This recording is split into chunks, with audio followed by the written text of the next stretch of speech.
Welcome to Church and State with Dave Pellowe. Today I'm sitting down with Andrew Cooper, founder of LibertyWorks. Welcome to the show, Andrew. Thanks, David. Tell me about LibertyWorks. Well, LibertyWorks is a free market think tank.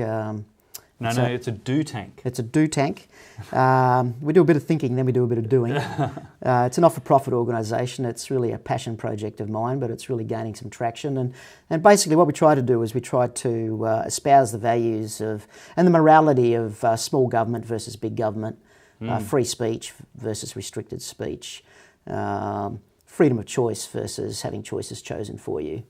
And we do this by publishing lots of articles. We've got some great writers on board.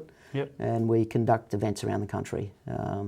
So Brisbane based, but about half of our events are in either Perth, Melbourne or Sydney. Okay, and the other half are in Brisbane. And the other half are in Brisbane, yeah. So what's your favourite event that you've had so far? Oh, goodness. We had a great event with Corey Bernardi in February. Yep. It was his first event as an Australian Conservative in Queensland, and that was really good. Really real vibe in the room there with Corey.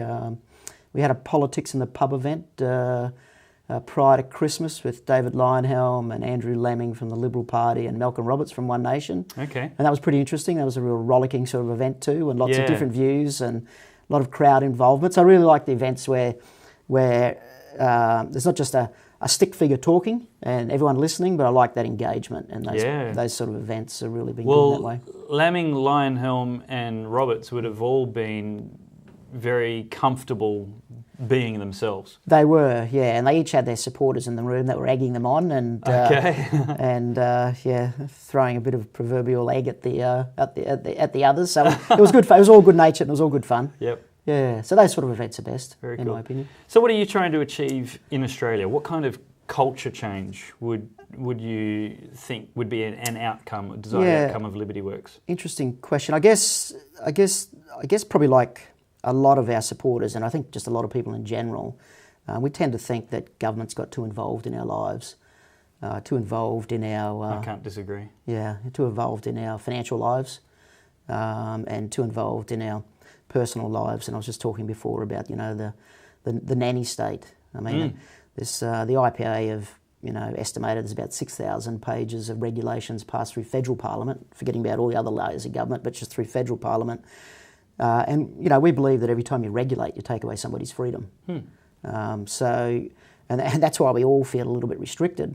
If you're in business, you're constantly thinking, am I allowed to do this? So the focus moves away from what's best for the customer, and the focus moves to what do I need to do to make government happy? Yeah. And the customers lose, business gets all clogged up and slowed down. Yeah.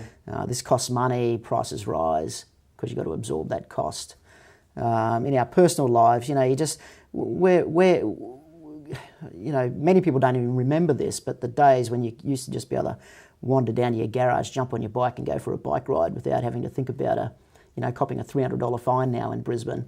It's just, because of the bicycle helmet laws, it's just crazy. The freedom to do what you want, take ownership over your mistakes if you do make a mistake, but just that freedom to be personally responsible and do what you want is sort of lost. And so, we think, some, our detractors might say that, we want to take society back, but we would argue that by repealing some of these things, or these rules and regulations, we're actually taking society forward again. Yeah. Yeah. I would put what you're describing in the language of rights and responsibilities. The culture seems to have become obsessed with what rights they can get government to enforce and provide for them. What can they get the government to do for them, to protect for them, instead of the culture that I grew up with, of take responsibility for yourself.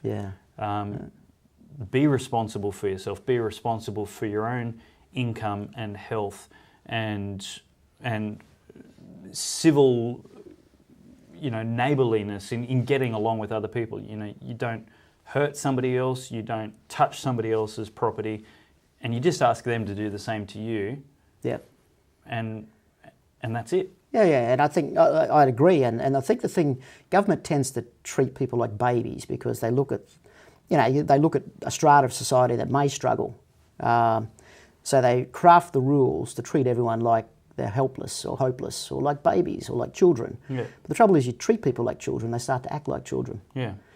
So instead of starting to solve their own problems, they look to mum and dad or, government to solve their problems for them. They never have the stimulus to grow. That's right. Because they have no problems. Yeah. So it's why would they need to change? and this is where it's like the 35-year-old living in his mother's basement. He's got no problems. Correct. Why does he need to move out? That's right. But it's not a growth thing. This is where expanding government is actually, it's a moral question as well. It's not just a sort of business people wanting government to get out so they can make more money. Certainly that's part of it. But the other part of it is it's a moral issue. Is that good for individuals? Is welfare or being mollycoddled good for individuals? We would argue it's certainly not, and I think there's plenty of examples where excessive sort of government help is actually incredibly counterproductive. Well, the crystal example that comes to my mind immediately is back in the 50s or 60s, probably the 50s, when welfare was a new concept. And you got, in America, the government bureaucrats coming around from the welfare department, literally door knocking for business, looking for single mothers that they could give money to. Yep. And the message was spread loud and clear that if you have a husband at home, you don't qualify, you can't have any government money. Yep. But if you get rid of him, and the rate of single mother homes in black American families in the 50s was around 25%. Yep. And that was considered really, really bad. Really bad for society that a quarter of families are having to do that as a single mother. Yeah. Then welfare came along, and then all of a sudden the government started caring for the women and children. And that sounds like a noble and a charitable thing to do. It sounds like the feel-good, warm and fuzzy that we would want, because there are women who are abandoned by their husbands. Yep. And there are, I guess the other way around as well. But the fact is that when the government was more than willing to do that, there was no longer a need for the men who'd created these babies to take responsibility for them. Yeah. And the statistic is that now it's 75% of black American homes have single mothers. That's just the statistic. It's an unbelievable statistic. There's a relatively modern day example of that in Australia. And it's a well-meaning policy, but the unintended consequences are perverse. Yeah. So when Bob Hawke was Prime Minister, he made this classic statement, no child will live in poverty in Australia. Yeah, great ambition. And so there was hundreds, maybe a few thousand kids that were brought up in pretty terrible circumstances in homes, who were living on the streets. But they didn't qualify for unemployment benefits or any other benefits. So Hawke, I presume in his well-meaning way, decided that there would be payments paid to those kids to help them sort of get over it. Within a couple of years, there were tens of thousands of teenagers living on the streets, pocketing their money. Wow. And it's perverse. If you want more teenagers living on the streets, provide a payment to them, and you'll get more. So there's this bleeding heart, knee-jerk reaction that sees a problem, want to throw money at it. Yep. But the reality is they're not taking into account human nature. If you solve somebody's problems for them, they don't need to solve their own problems. Yeah. Look, I have a personal belief that we should really be treating long-term welfare as like a drug. Long-term welfare, similar consequences. It's very addictive. It saps your motivation, saps your ability to take responsibility for yourself. Yeah. It's mind-numbing, very much like drugs appear to be. And it's bad for your soul. Yeah. Like it robs you of your dignity.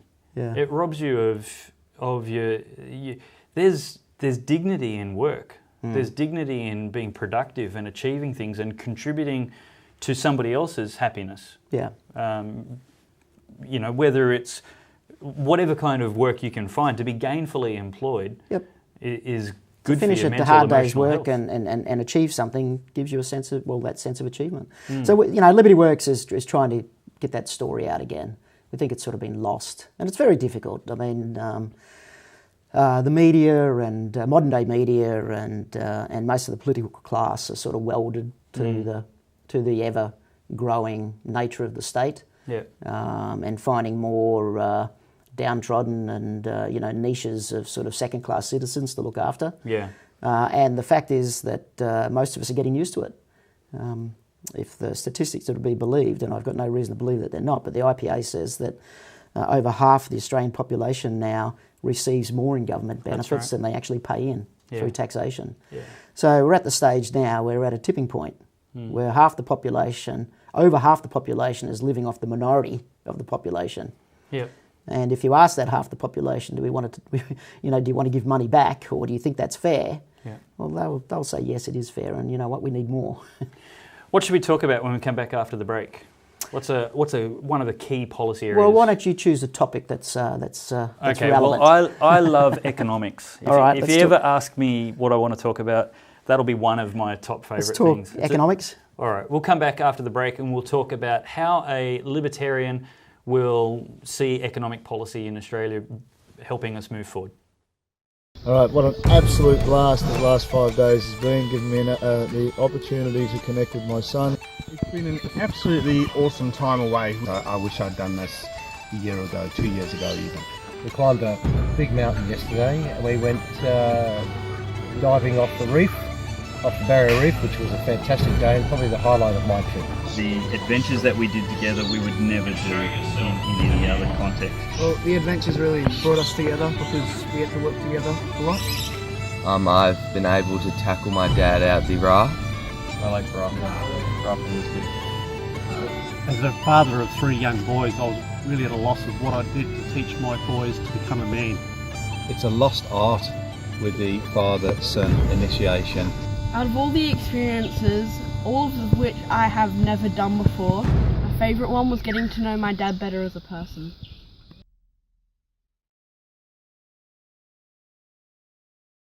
Thanks for watching. If you really enjoyed that video, please give it a thumbs up and subscribe to my channel. Have a look at this great video next and check out the website for even more interesting articles and episodes later.